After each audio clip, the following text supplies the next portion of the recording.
Welcome, listeners. You are about to immerse yourself in a gripping mystery, penned and narrated by me, Vincent Gray, exclusively for the Detective Chronicles channel. Be sure to hit that subscribe button so you don't miss out on any of our thrilling tales. Vincent Gray, Sherlock Holmes, The Enigma of the Eclipsed Sun. The carriage jolted slightly as it drew closer to Briarwood Estate, a sprawling mansion nestled on the edge of London. The fog that crept through the trees and clung to the ground obscured much of the view, but Sherlock Holmes, seated with his usual poise, studied the surroundings through the narrow window with great attention. Dr. John Watson, sitting across from him, observed his friend with a mix of curiosity and concern. "Quite a place, isn't it?" Watson said, his voice carrying the lightest trace of awe as he gazed at the mansion looming in the mist. "Seems like something out of a Gothic novel." Holmes didn't reply immediately. He watched the twisting path that led to the mansion's iron gates, his face reflecting the intensity of his thoughts. The fog obscured his expression, leaving only the faint glow of his eyes visible in the dim light. His fingers, drumming ever so slightly against the seat, betrayed his restlessness. Holmes was not one to be rattled by external factors, but there was something about Briarwood Estate that felt wrong. "Do you feel it, Watson?" he asked finally, his voice low, as if trying to pinpoint the source of his discomfort. Watson blinked, then glanced around at the blanketed surroundings. "Feel what, Holmes?" "That which cannot be seen." Holmes's voice took on a peculiar tone. "A presence that lies just beyond perception, unseen but always near. I suspect it has something to do with this case." Watson frowned but said nothing, his curiosity piqued as always by his friend's cryptic words. He had learned long ago to let Holmes lead, even when the path seemed unclear. The carriage came to a stop in front of the mansion, and the driver, an old man with a stoic face, opened the door, allowing them to step out into the damp air. Holmes stepped out first, his long coat swaying in the breeze. The chill of the early morning cut through the fog, but it did not seem to affect him. With deliberate care, he adjusted his collar and looked up at the looming estate. Despite the mansion's imposing structure, there was an unmistakable decay that had settled upon it, as though the house itself had been forgotten by time. "I trust you have been briefed on the matter, Watson," Holmes asked as he walked toward the mansion's front steps. "Yes, Holmes," Watson replied, adjusting his own coat as he hurried to catch up. "A priceless gem, the Eclipsed Sun, has gone missing. Apparently, it was taken from the vault only recently, and no one knows how." Holmes's gaze narrowed as he ascended the stairs to the grand iron-bound door. "Yes, the Eclipsed Sun. A name that carries with it a certain heaviness." His voice trailed off as he reached for the doorbell. As they entered the mansion, the faint scent of must and wood lingered in the air, mixed with the subtle perfume of something else, something old and forgotten. Holmes took a deep breath, allowing the atmosphere of the place to settle around him like a cloak. The interior was no less imposing than the exterior, a grand hall with high ceilings and ornate furnishings that were clearly once lavish, but now showed signs of neglect. Dust had settled on the portraits lining the walls, and the rich tapestries hanging in the hallways had begun to fray at the edges. The grand chandelier overhead cast only faint shadows, the light struggling to penetrate the fog that seemed to settle even here, inside the house. A woman in her late 50s, dressed in a severe black gown, stepped forward from the shadows, her movements measured and precise. Her sharp eyes regarded them without warmth, though her lips formed a polite smile as she greeted them. "Mr. Holmes, Dr. Watson, I presume," she said, her voice a calm, controlled cadence. She had the look of someone accustomed to being in charge, her posture stiff and her gaze unwavering. Holmes regarded her silently for a moment before responding. "Mrs. Wexley, I presume. I trust you've made the necessary preparations?" The housekeeper's lips tightened slightly, but she nodded. "Indeed, Mr. Holmes, the vault has been left undisturbed since the incident. I will show you the way." Holmes did not reply, but his eyes shifted, scanning the room as he followed her. Watson, equally silent, could feel the weight of the house closing in around them. Something about the woman's demeanour made him uneasy, but he couldn't quite place why. She led them down a narrow corridor, her footsteps clicking against the wooden floor, their sound unnervingly loud in the otherwise still house. They arrived at the vault soon enough. Holmes took note of the heavy wooden door, reinforced with iron bands, standing closed at the far end of the room. Yet, there was an odd chill in the air here, an unnatural coldness that didn't match the warmth of the house. Holmes stepped forward, his sharp gaze studying every detail. The lock was intact, not tampered with in any obvious way, but the vault had been emptied. "Quite the puzzle," Watson murmured, his voice low as he examined the empty space. "Not even a trace left behind." Holmes stood silent for a moment, his hand hovering just over the lock. His fingers lingered, as if feeling for some subtle clue that might be hidden from view. He let out a soft sigh, a faint, almost imperceptible smile curling at the corner of his lips. "Yes, Watson, quite the puzzle indeed." He turned to Mrs. Wexley. "If you would be so kind, please allow us a moment to inspect the vault more closely." The housekeeper stepped back without a word, her face unreadable, and Holmes bent down to examine the floor, the walls, the faintest traces of the air. His mind was already racing, piecing together the few details he had. The absence of the gem was not the only thing that struck him. No, it was the symbol carved on the wall, faint but deliberate. A strange pattern that seemed familiar, yet impossible to place. Watson watched his friend closely, trying to decipher the thoughts that were already forming in that brilliant mind. Holmes's gaze remained fixed on the symbol for a long moment, his brow furrowing in concentration. Then, almost as if to himself, he muttered, "So it begins." With that, he straightened, turning his attention toward Watson. "We shall need to speak with the others, Watson. The answer lies with them." As they left the vault, the feeling of tension in the air thickened, a sense that something, or someone, was waiting just beyond their reach. The fog outside had thickened further, swallowing the estate in an even denser mist. And in that moment, it seemed as if Briarwood Estate itself was holding its breath, waiting for the mystery to unfold. The grand hall of Briarwood Estate seemed to stretch endlessly before them as Holmes and Watson followed Mrs. Wexley down the long corridor. The faint scent of dust clung to the air, mingling with the musty remnants of wood and old paper. The silence was oppressive, broken only by the sound of their footsteps, each one echoing in the vast emptiness of the mansion. Mrs. Wexley led them to a small sitting room, dimly lit by the weak light filtering through the thick mist outside. A fire crackled in the hearth, though it did little to warm the cold, damp air that seemed to permeate every corner of the house. Holmes's sharp eyes immediately took in every detail: the worn upholstery on the chairs, the faded portraits hanging crookedly on the walls, the polished silver tray with a single glass of untouched water. It was a house frozen in time, its occupants trapped in their own histories. "Lord Briarwood will join us shortly," Mrs. Wexley said, her voice betraying a faint edge of impatience. She took a seat near the fire, her hands folded neatly in her lap, and watched them with a cool, unwavering gaze. "He is not accustomed to strangers, but he will see you now. He insists."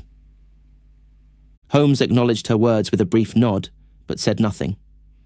His focus remained on the room, his eyes scanning each object, every shadow that might hold a secret. Watson, too, took in the atmosphere, but his attention drifted toward Mrs. Wexley. There was something about her demeanour, something calculated in the way she held herself. She exuded authority, but it was the quiet kind, the kind that suggested a deeper knowledge of the house and its inhabitants. As they sat in silence, Watson's gaze shifted to the door at the far end of the room, which creaked open after a few moments. A man entered, his figure tall and slight, his features pale and strained. Lord Briarwood was a man much older than his apparent age suggested. His hair, once dark, was now a thin veil of grey, and his eyes, though sharp, seemed clouded by years of worry. His clothing, though fine, looked out of place in the dim and dreary surroundings of the mansion, as though it had once been meant for a grander occasion. but now it simply served as a reminder of past grandeur. "Mr. Holmes, Dr. Watson." Lord Briarwood's voice cracked as he spoke, his tone weary and hesitant. "I trust you will find what you seek here." Holmes rose, his eyes never leaving Lord Briarwood as he stepped forward to shake his hand. There was a subtle pause, a slight hesitation before Lord Briarwood extended his hand, his fingers cold and trembling. Holmes, ever the observant detective, noted the quiver in the man's hand, the slight stiffening of his posture. This was not the composure of a man accustomed to facing the public. There was fear here, masked by fragile civility. "Lord Briarwood," Holmes said, his voice as smooth as silk, though his eyes remained sharp. "I must confess, I have little patience for pleasantries when it comes to matters of this nature. You must understand that my only interest here is to uncover the truth." Lord Briarwood's gaze flickered briefly, his expression clouded with uncertainty. "Of course, Mr. Holmes," he replied, his voice low, almost apologetic. "The truth, yes, that is all I seek as well." Holmes's eyes narrowed slightly at the faint hesitation in Lord Briarwood's words. There was something about him, something that didn't quite align with the story he had been told. He gestured toward the chairs by the fire, indicating for the others to sit. "Please, sit," Holmes said. "Let us begin by discussing the matter at hand. The disappearance of the Eclipsed Sun." Lord Briarwood sank into one of the chairs, his hands wringing together nervously. "It's been a great loss," he said, his voice barely above a whisper. "A family heirloom. Gone. A symbol of my ancestors." His eyes glazed over as if he were lost in some distant memory, and for a moment the man seemed far removed from the present. The weight of his lineage, of his family's history, seemed to bear down on him like an oppressive force. Holmes leaned forward, his gaze piercing. "And you believe the gem was stolen, yes?" Lord Briarwood flinched slightly at the directness of the question. "Yes," he replied, his voice cracking again. I cannot think of any other explanation. The vault was locked, and when I went to retrieve it, it was gone." Holmes's lips curved upward ever so slightly. "You were the only one with access to the vault?" A brief silence followed as Lord Briarwood shifted uncomfortably in his seat. I was, yes. But of course Mrs. Wexley has been responsible for much of the day-to-day affairs of the house. I trust her completely." Mrs. Wexley, who had remained seated silently until now, gave a slight nod, her eyes never leaving Holmes's. "I assure you, Mr. Holmes," she said, her voice even and firm, "I have nothing to do with the disappearance of the diamond. I've been loyal to this house for over 20 years. I would never betray my charge." Holmes regarded her with a calculating gaze. "Loyalty, Mrs. Wexley, is an admirable trait, but it is also one that can sometimes blind us to what is right before our eyes." Watson shifted in his chair, sensing the growing tension in the room. The air had thickened, as if the walls themselves were listening to the conversation, waiting for the first sign of a crack in the veneer of civility. There was something more to Mrs. Wexley, something more to Lord Briarwood's story, and Holmes could feel it, like a faint thread tugging at his mind. Just as the silence began to feel unbearable, a faint noise interrupted their conversation. A soft rustling, a gentle tap at the door. And then, Edwin, the young gardener, appeared in the doorway. His eyes were wide, his expression nervous. He looked as though he had been standing there for longer than he intended, waiting for the right moment to enter. I'm sorry to interrupt, my lord," he stammered, glancing first at Mrs. Wexley, then at Holmes and Watson. "But there's something you need to see." Holmes turned his gaze toward the young man, intrigued. "What is it, Edwin?" The gardener swallowed hard, his gaze darting nervously between the adults in the room. "It's about the garden, sir. There's something in the ground. I think it's important." Holmes stood immediately, his mind already racing with possibilities. Something in the garden. Another clue, perhaps? The mystery deepened, and for the first time since arriving at Briarwood Estate, Holmes felt a flicker of excitement. "I'll accompany you, Edwin," Holmes said, his tone firm and resolute. "Lead the way." As they exited the room, Watson stayed behind for a moment, his eyes lingering on Lord Briarwood and Mrs. Wexley. There was something unsettling about the way they sat there, their silence speaking volumes. The tension was palpable, thickening like the fog outside, and Watson couldn't help but feel that the shadows of Briarwood Estate were closing in around them. The garden surrounding Briarwood Estate was an overgrown expanse, choked with wild ivy and tangled shrubs. Even in the early light of morning, a damp chill clung to the air, seeping through the layers of Holmes's coat. The faint scent of wet earth mixed with the heavier aroma of decaying leaves, creating an atmosphere that felt as though it were steeped in mystery, each blade of grass hiding secrets beneath its surface. Holmes's boots made soft impressions in the wet ground as he followed Edwin down the narrow, winding path. Watson kept a few steps behind, observing Holmes's every move, noting the sharpness in his friend's eyes, the way they seemed to take in every minute detail, every subtle shift in the air. Edwin led them to a small, secluded area near the far end of the garden, a place that had been long forgotten. The flowers here, once perhaps vibrant and alive, now seemed to wither beneath the weight of neglect.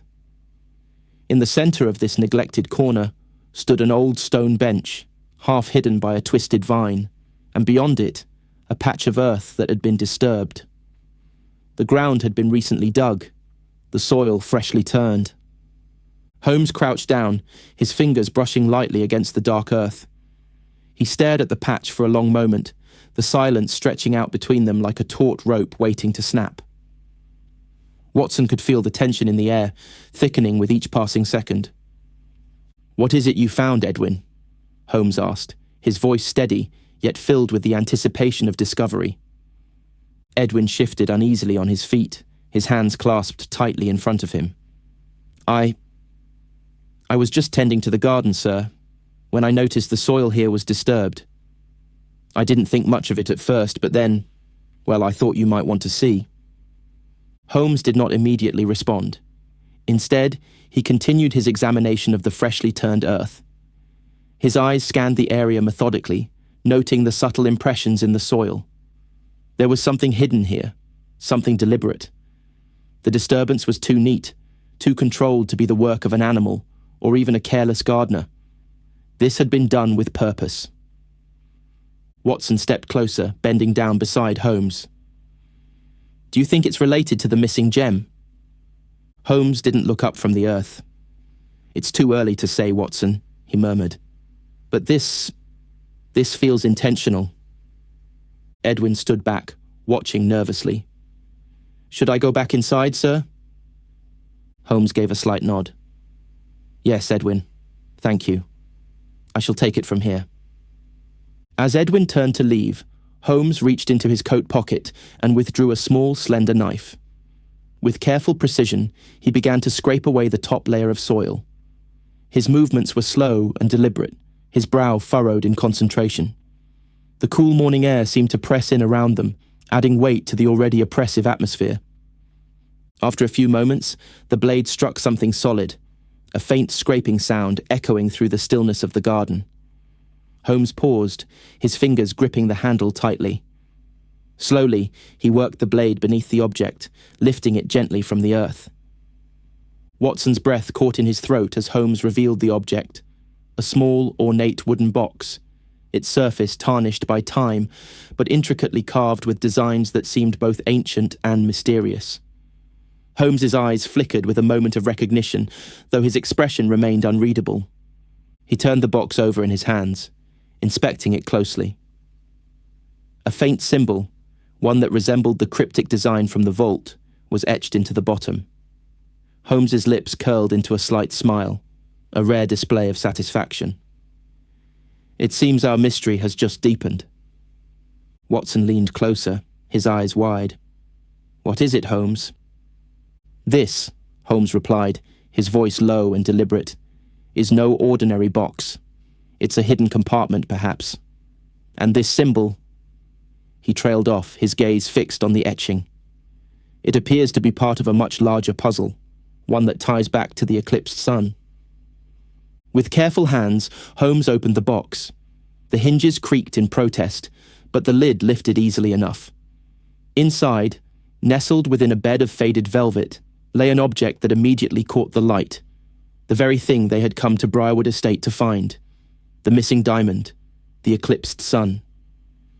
The diamond was a deep, almost otherworldly shade of purple, its facets gleaming like the night sky during an eclipse.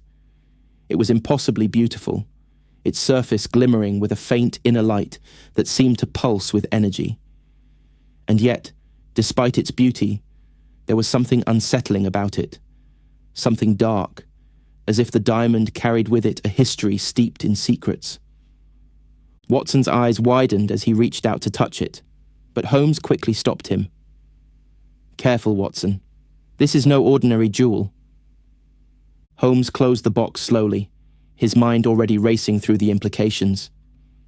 The Eclipsed Sun had been hidden in the garden, deliberately buried, yet its discovery had come with little fanfare.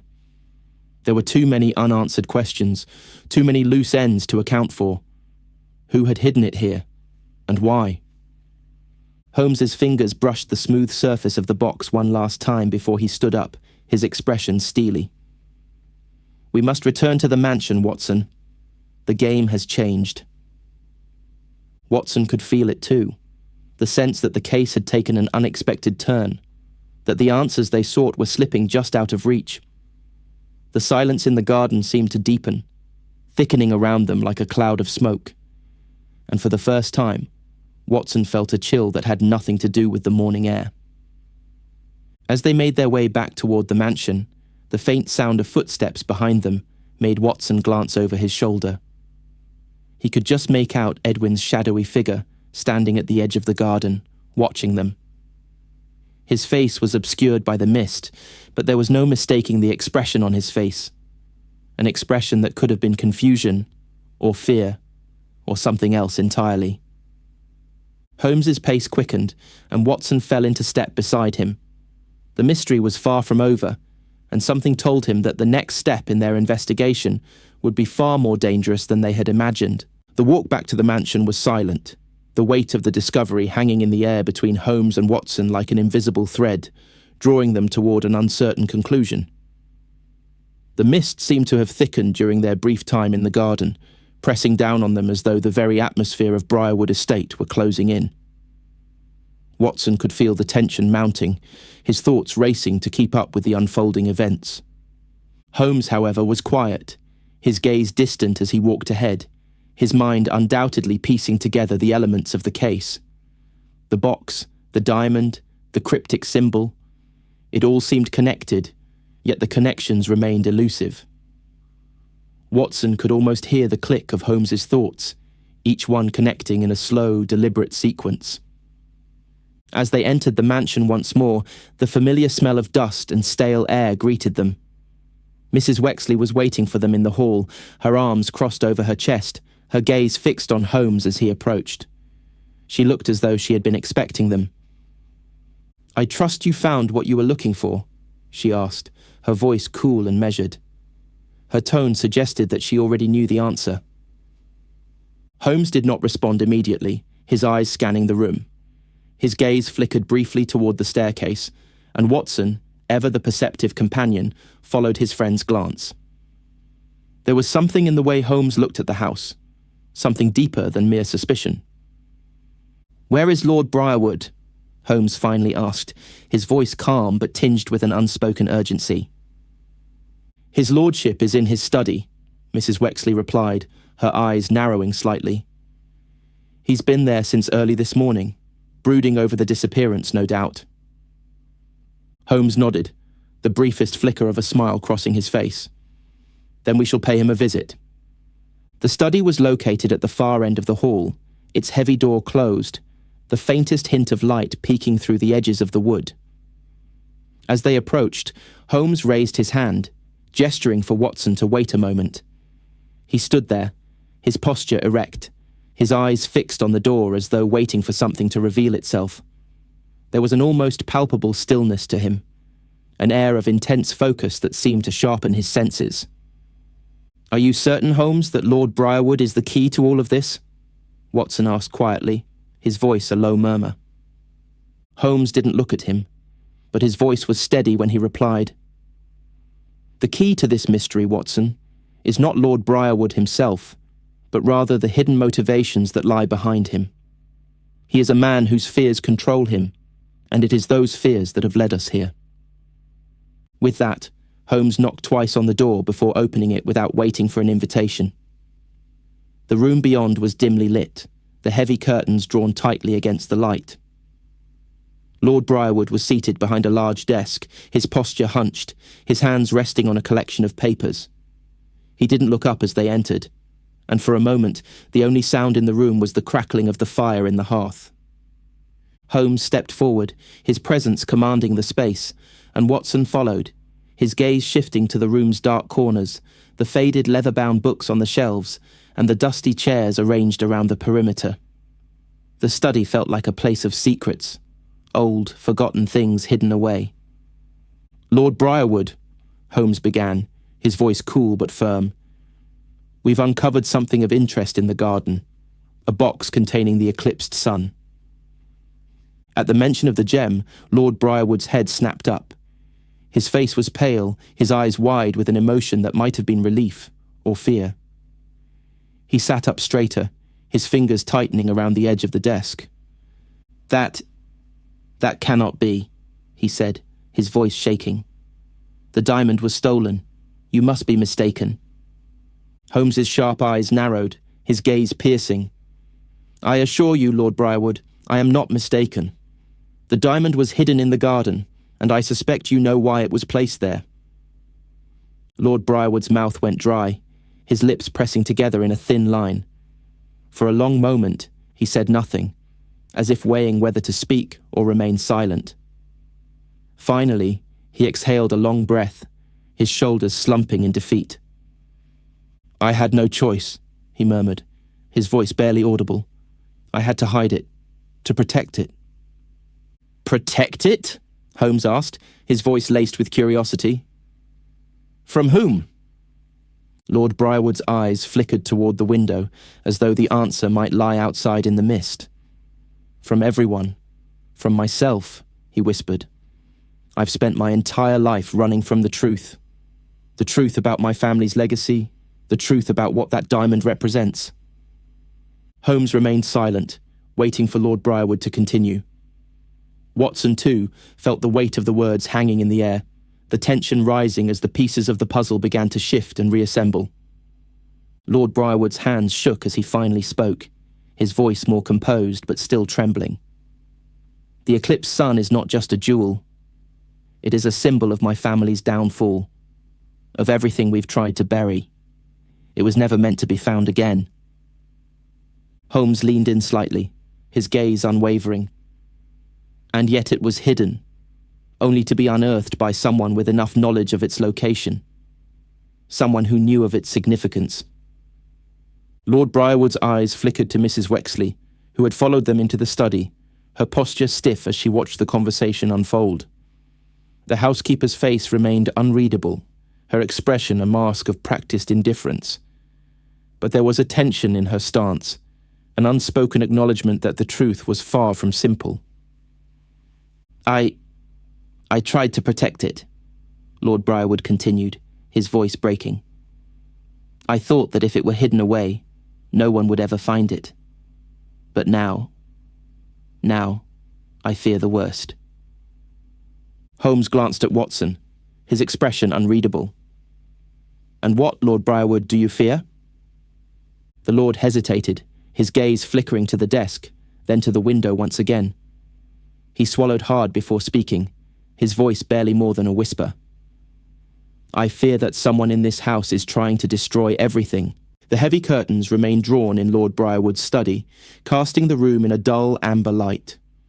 The fire crackled in the hearth, throwing brief shadows against the walls as Holmes, Watson, Lord Briarwood and Mrs. Wexley remained in a tense silence.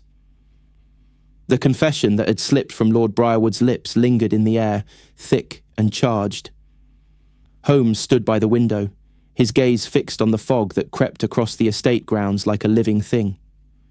Watson, standing near the door, watched the unfolding tension, knowing that they had only scratched the surface. "The truth, my lord, must be revealed in full," Holmes said at last, his voice calm yet carrying the weight of certainty. "We cannot solve this mystery unless you are honest with us." Lord Briarwood shifted uncomfortably in his chair, his hands pressed together, knuckles white. The faint tremor in his voice returned as he spoke again, this time in a lower, more strained tone. "I have told you all that I know. The diamond, the symbol. It is all linked to my family's disgrace. The past. It refuses to stay buried." Mrs. Wexley, who had been standing with her arms crossed, now spoke, her voice sharp and controlled. "My lord," she began, "there is no need to delve further into the past. We must focus on the present and the disappearance of the diamond. There are more pressing matters at hand." Holmes turned to face her, his eyes narrowing. "Is that so, Mrs. Wexley? You seem quite eager to put the past behind us. Yet I have observed a certain discomfort in your manner. You, too, know more than you are letting on." The housekeeper's eyes flickered, her gaze dropping for a brief moment before she recovered. Her lips tightened into a thin line. "I am simply trying to ensure that this house does not fall into chaos," she replied, her voice low, though there was a firmness behind it. Watson noticed the subtle change in her posture, a hint of defensiveness in her movements. She had always been poised and composed, but now she seemed on edge, as if the walls of Briarwood Estate were closing in on her. Something was amiss. Holmes stepped forward, his hands clasped behind his back. "You speak of chaos, Mrs. Wexley, yet I sense something far more calculated in your behaviour. There are secrets here, secrets that you are intent on keeping hidden." Lord Briarwood looked between the two of them, his face pale. "You don't understand, Sherlock. This house, this family, it is cursed. The past haunts us, and I fear that no one will be able to escape it.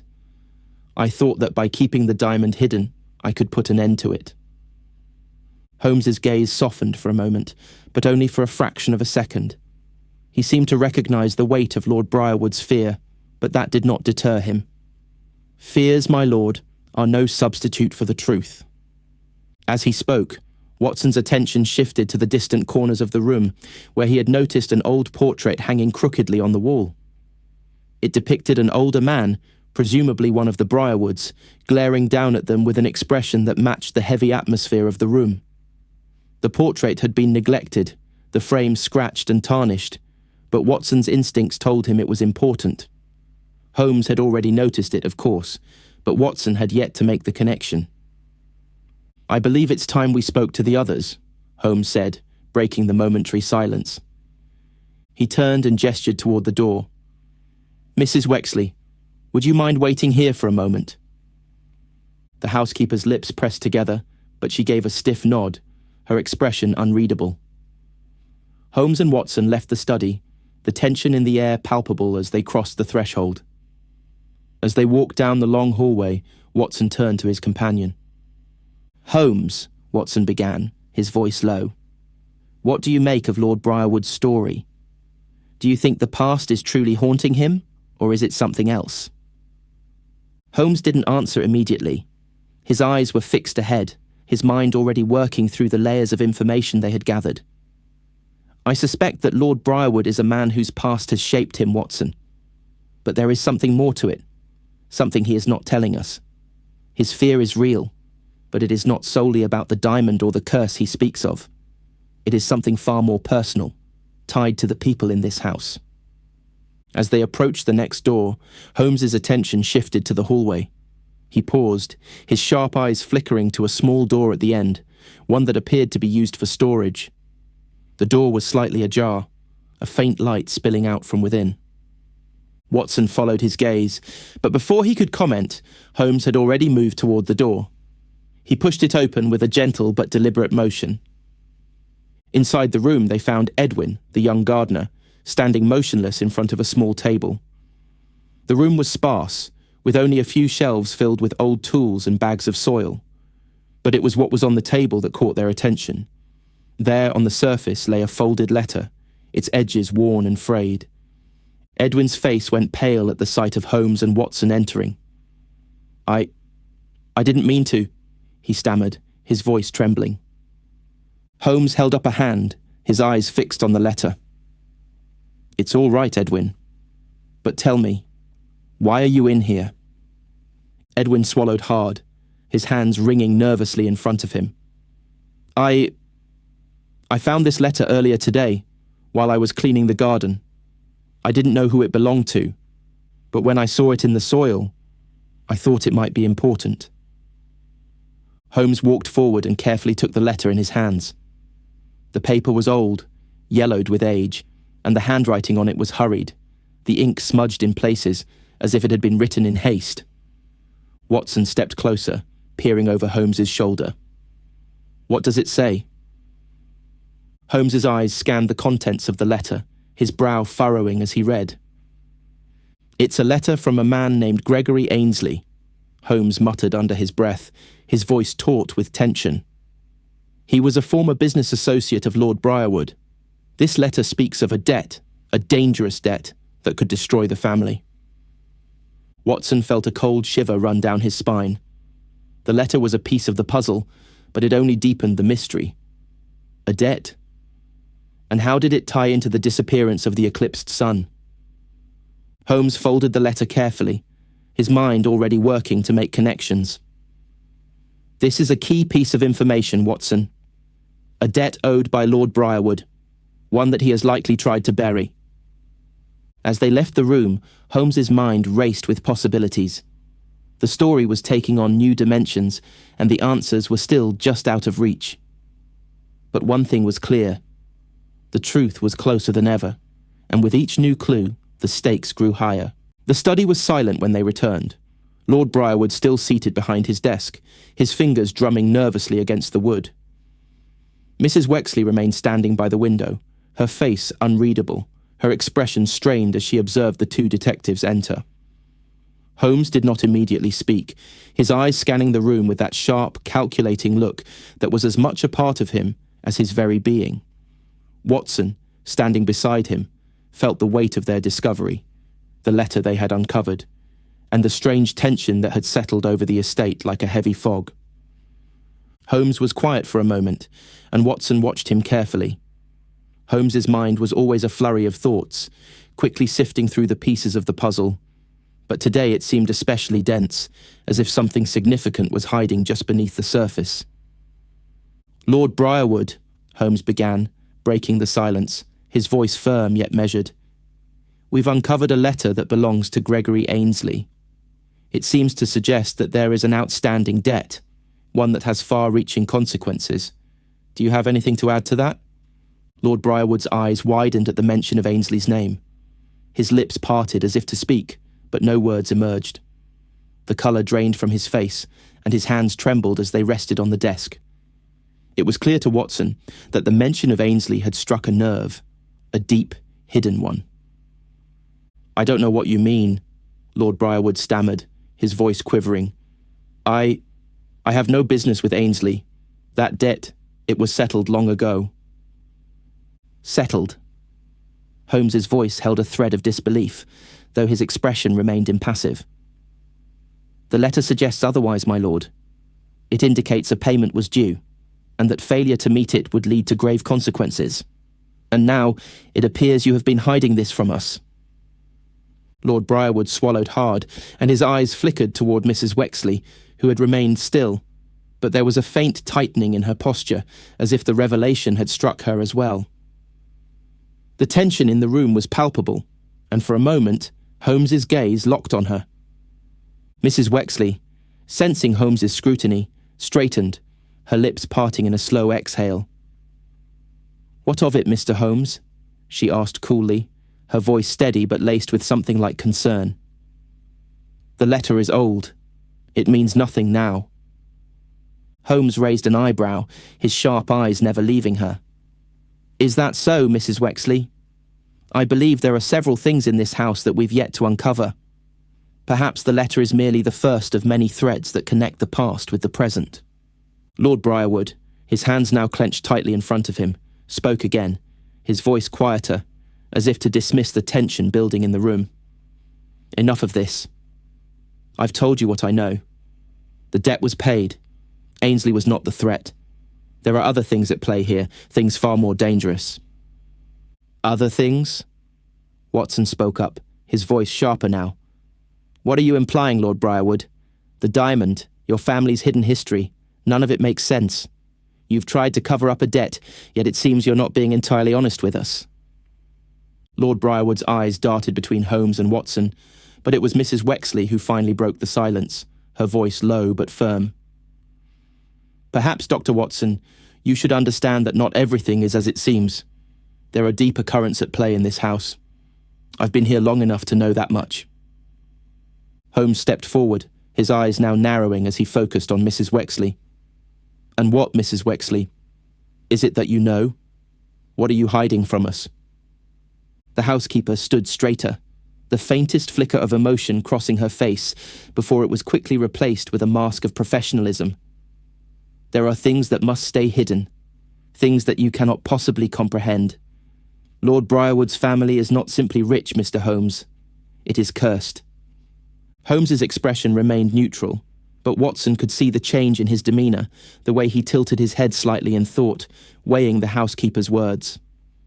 There was something there, something that didn't quite align with the rest of the story. A curse? Holmes repeated, his voice thoughtful. You believe this family is cursed, Mrs. Wexley? What evidence do you have of this? And how does it relate to the diamond, or the debt owed to Ainsley? Mrs. Wexley's gaze shifted toward the large portrait that hung over the fireplace, a faded image of a stern-looking man, his face carved in an expression of authority.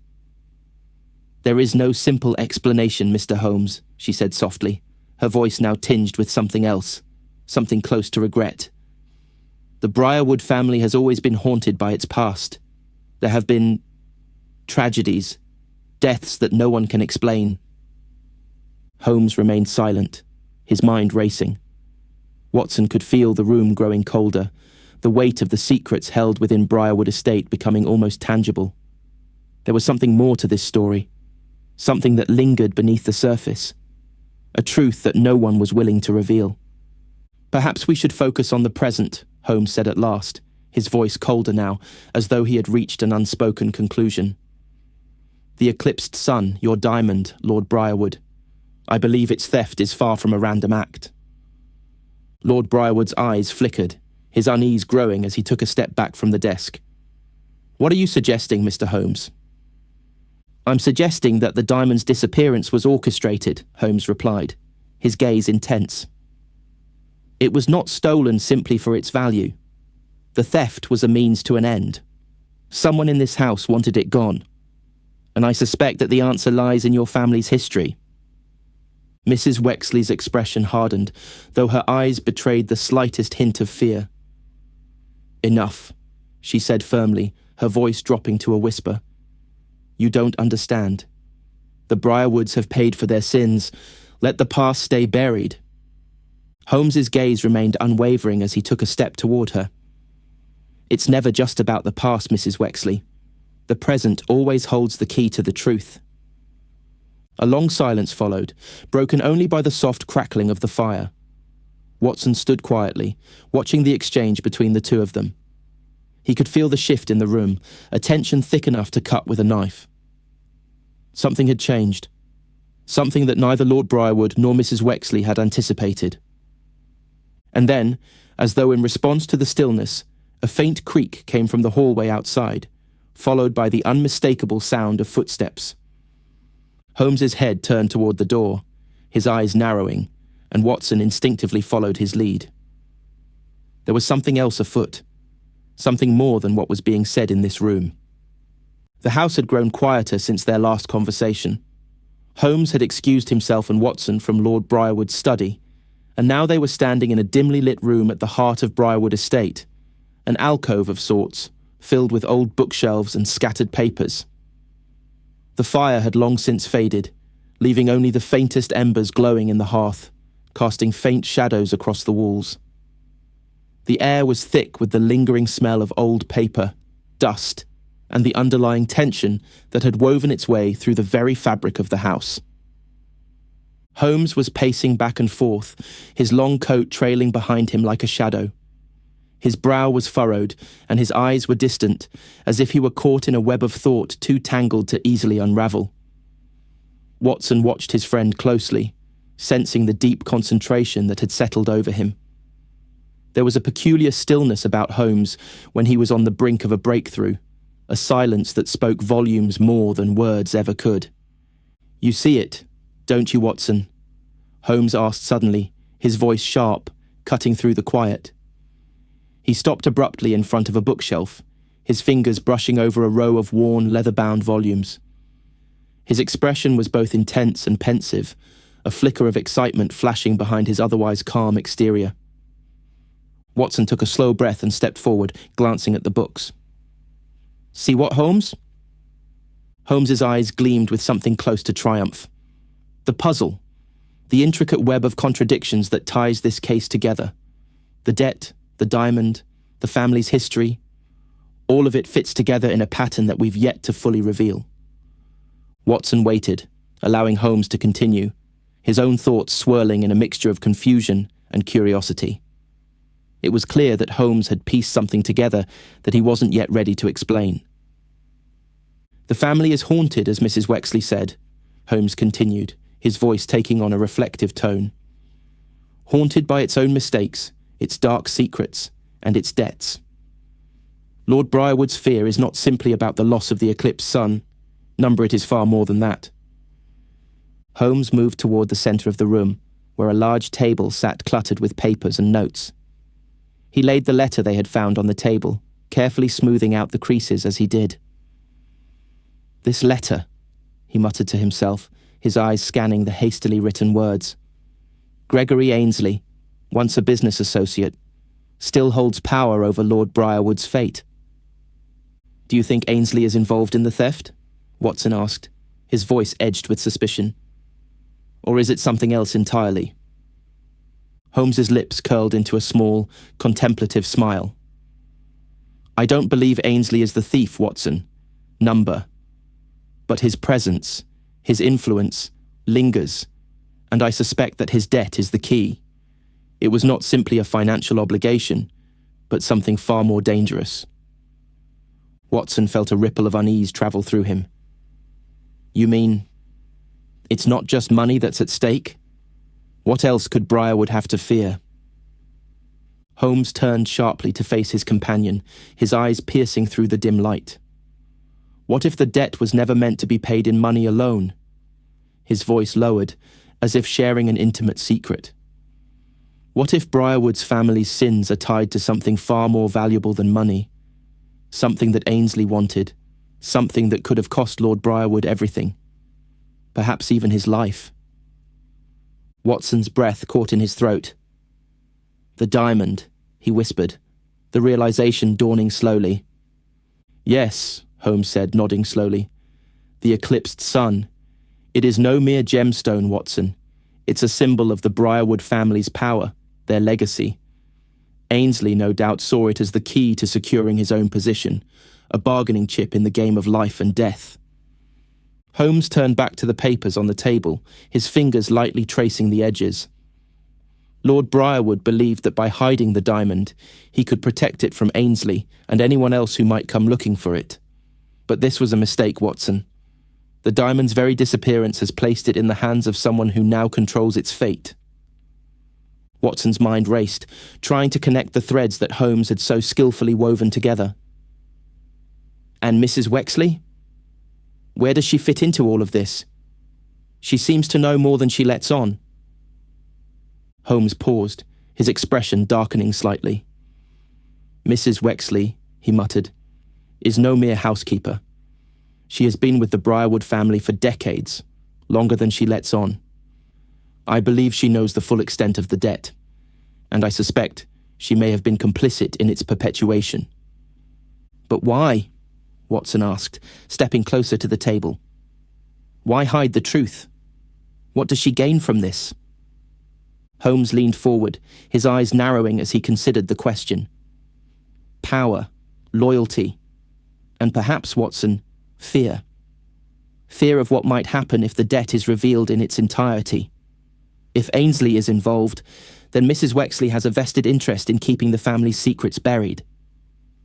Watson absorbed this information in silence, the weight of Holmes's words settling heavily in his chest.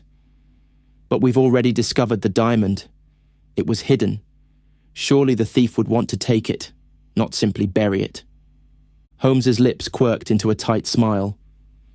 You're thinking too linearly, Watson. The diamond was never meant to be stolen outright. It was part of a game in which Lord Briarwood is both a player and a pawn. The theft was a diversion, a way to throw suspicion and mislead us. The true nature of this crime is not theft, but control. Holmes stood straighter, his eyes locking with Watson's. We must now piece together the true story. I suspect we have been misled. The real question is not who took the diamond, but who stands to gain from its disappearance. And Watson, I believe we are about to uncover the one person who will profit most from its loss. Watson felt a thrill of anticipation rise within him, the mystery now far clearer but no less convoluted. They were no longer chasing shadows. They were tracking the very heart of the conspiracy. We must confront them all, Watson, Holmes said, his voice now firm with resolve. The answers lie within this house, and we will find them. The room, once filled with an uneasy silence, now seemed charged with the intensity of Holmes's mind at work. Watson could feel the pressure building, the tension that hung in the air like a thunderstorm, waiting to break. Holmes turned toward the door, his pace deliberate. Let's see what our suspects have to say, Watson. It's time to expose the truth. The grand hallway of Briarwood Estate felt emptier than ever as Holmes and Watson walked towards the drawing room. The heavy silence was broken only by their footsteps, the soft echo reverberating in the stone walls. The house seemed to hold its breath, as though it too were waiting for the moment when the tangled web of secrets would finally be exposed. Holmes's mind was a whirlwind of connections, his deductive reasoning narrowing the possibilities. Watson, walking beside him, could feel the palpable tension emanating from his friend. The time had come to reveal the truth. Every piece had led to this, every clue, every contradiction, every hidden motive. As they entered the drawing room, Lord Briarwood was already seated in one of the plush armchairs, his hands clasped tightly in front of him. Mrs. Wexley stood by the fireplace, her posture as rigid as ever, though her gaze flickered nervously between Holmes and Watson. Edwin, the young gardener, was standing near the window, his shoulders tense, his eyes darting back and forth as though searching for an escape. Holmes's eyes scanned the room, noting each individual with the keen awareness of a predator sensing its prey. This was it. The moment of reckoning. Mr. Holmes? Lord Briarwood's voice broke the silence, but it trembled slightly. I trust you've gathered all that you need to conclude this matter. Holmes's lips curled into a small, knowing smile. I believe so, my lord, he said, his tone calm, measured. And I believe the time has come for the truth to be revealed. Lord Briarwood stiffened, his hands tightening. The truth? He repeated, his voice barely above a whisper, the dread in it unmistakable. What truth? Holmes took a slow step forward, his eyes never leaving Lord Briarwood's face. The truth that you have been hiding, my lord. The truth that the Eclipsed Sun is not just a family heirloom, but a pawn in a much darker game, one that has been played for generations. There was a slight tremor in Lord Briarwood's expression, a flicker of fear that quickly vanished behind his composed mask. He leaned forward in his chair, his voice growing steadier as he spoke. You're wrong, Mr. Holmes. The diamond, its disappearance, has nothing to do with games or schemes. It was simply stolen. Nothing more. Holmes shook his head, his eyes narrowing as he stepped closer. No, Lord Briarwood. This was never about a simple theft. The diamond was never meant to be stolen in the first place. It was meant to be hidden, to create a diversion, to draw attention away from the true purpose of its disappearance. Watson could feel the weight of the room closing in around them. Each word Holmes spoke seemed to make the air thicker, more charged with anticipation. The revelation was on the verge of breaking free, and Watson could see that Lord Briarwood was beginning to crack under the pressure. "It's not the diamond itself, is it?" Holmes continued, his voice calm, but carrying the undeniable edge of truth.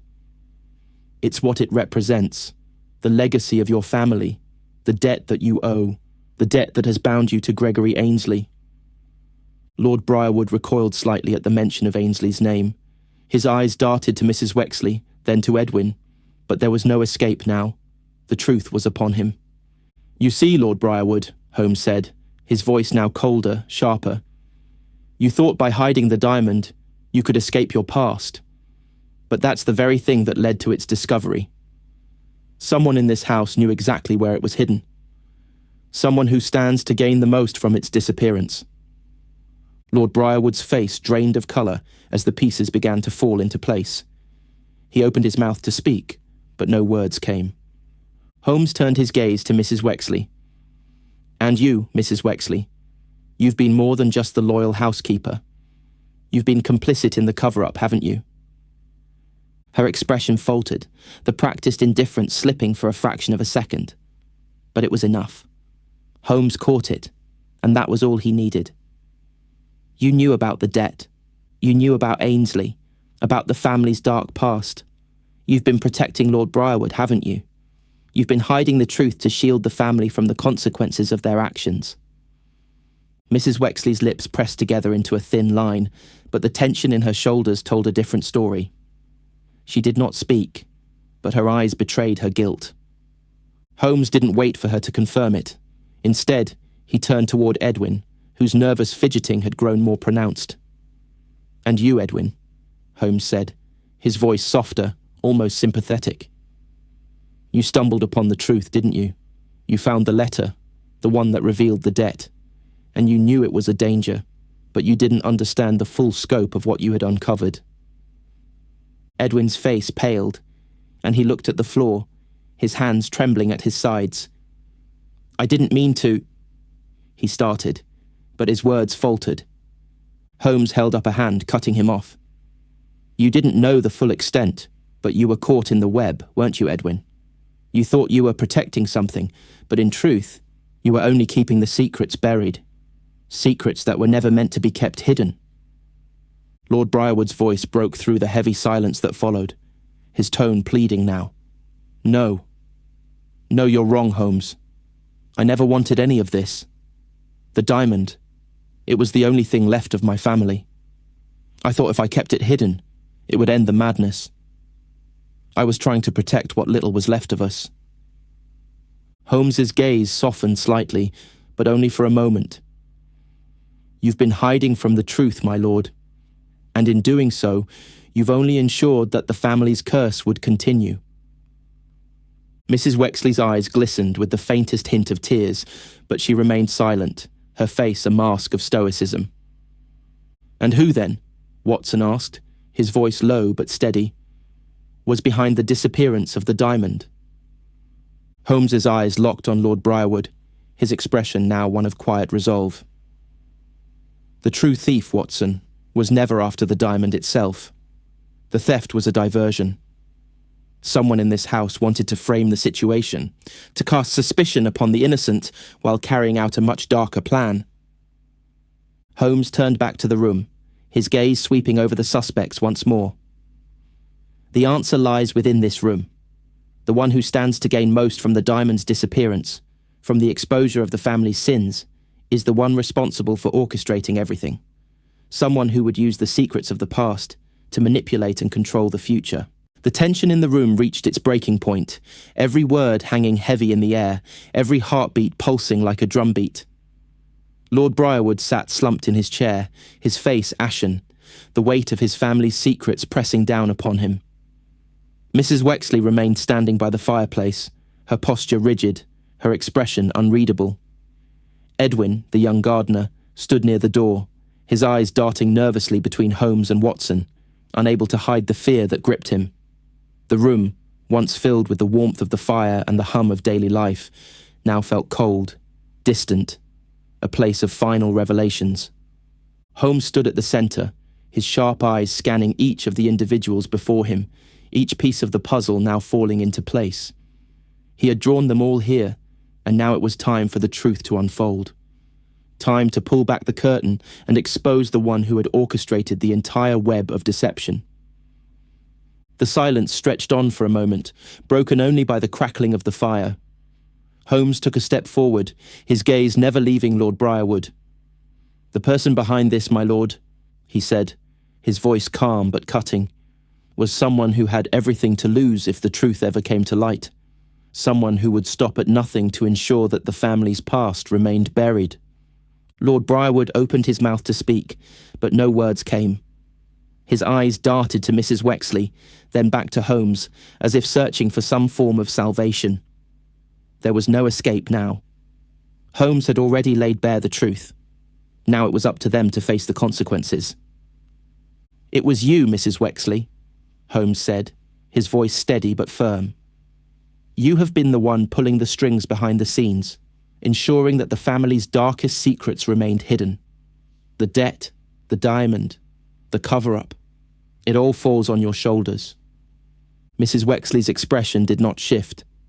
She remained as stoic as ever, her eyes hardening into something unreadable.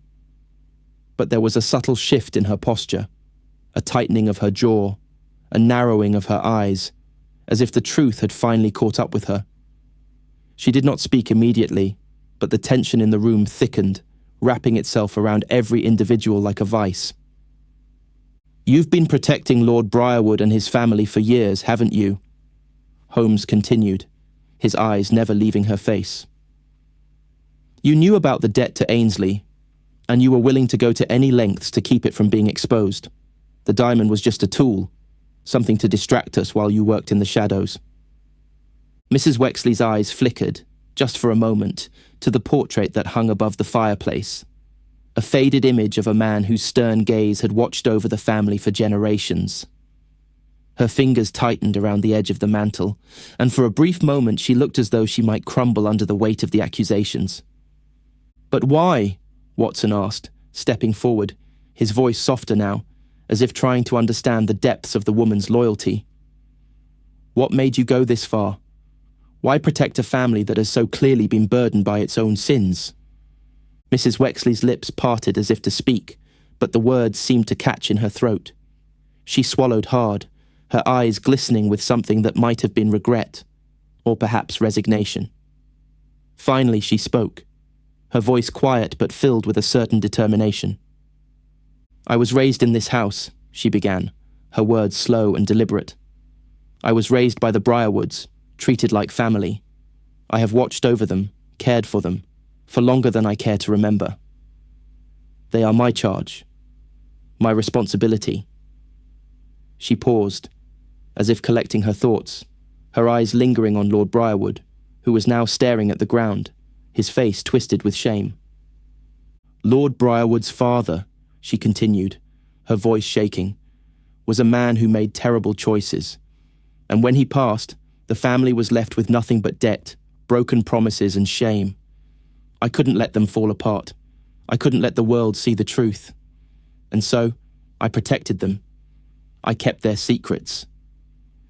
She took a deep breath, as though the weight of her confession had drained her of some vital energy. "I thought I was doing the right thing. I thought I was saving them. But in the end, I only made things worse." Holmes's gaze softened slightly, but his resolve remained unchanged. "You've protected them, yes, but at what cost?